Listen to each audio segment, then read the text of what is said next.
Aunty கோலத்துல முருகனை பார்க்க குடுப்பன வேணும், சாதாரணமானது இல்ல.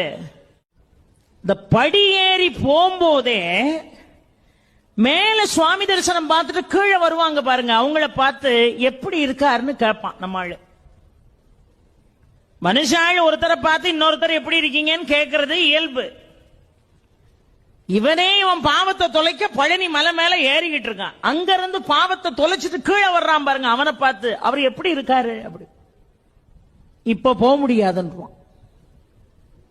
என்னமா அவர் ஆண்டி கோலத்தில் இருக்காராம், உன் கதை அவ்வளவுதான்மா. இவன் உடனே படி ஏறின பய கடகடன்னு கீழே இறங்கி வெளியே வந்துருவான். பழையபடி இட்லி சாப்பிட்டு காஃபி எவ்விய குடிச்சிட்டு பழையபடி ஏறுவான்.